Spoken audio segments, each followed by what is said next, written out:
So imagine this scene. It's early 2005, so mid 5765.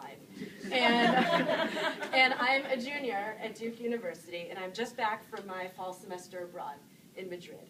And so it's the first weekend back at school. And I was really excited because it was the first AU Pi party of the semester. And these are my people. That was like my group at Duke. And I was a little sister. I knew all the brothers. They knew me. So excited. So I'm at the party, and I noticed this girl, someone I haven't met before, who clearly she knows all the brothers too, and they're all buddies, and she's been hanging out there in my absence. And at one point, she comes up to me at the party, and she's like, "Hi, I haven't seen you before. Are you a new freshman?" So out loud, I said, "Oh no, I'm a junior back from study abroad." And in my head, I said, "It's not that you don't know me, it's that I don't know you." So with that keen awareness of power dynamics in relationships, I turn to Deuteronomy chapter 34, verse 10, from V'zot HaBracha, which says, "V'lo kam navi od b'Yisrael k'Moshe, asher yoda'o Adonai panim el panim." So never again did there arrive in Israel a prophet like Moses who knew God face to face. And I want to focus on that knowing God face to face line. So the first commentator I want to bring is Chizkuni, who looks at that and says, so the Pshat says right here, God knew Moses face to face. And then he says, but Moses did not know God face to face. Like, don't get confused. Do not extrapolate from this material.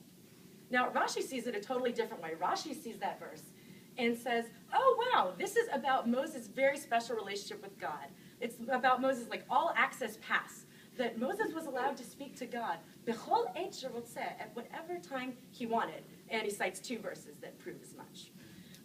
Then the Ramban comes along and says, says Rashi, this is an inappropriate analysis of this verse. He doesn't so much disagree with the content, but he says that when Rashi sees this, he goes into this thing, again, about Moses' privilege vis-a-vis God, that Moses, as the subject, had this great relationship with God, the object.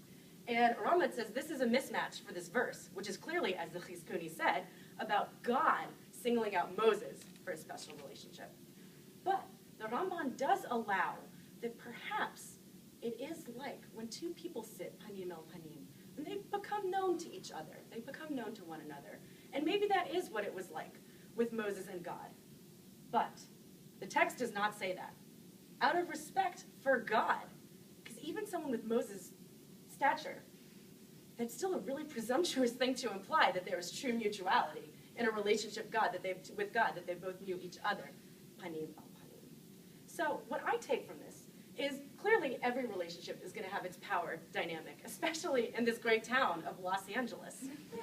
But maybe the next time when we're at a party and we see someone we don't know, and whether it's that they don't know us, or maybe that we don't know them, maybe we can take the time to sit and speak with them, panim el panim, and become truly known to each other, no matter what that power gap might be.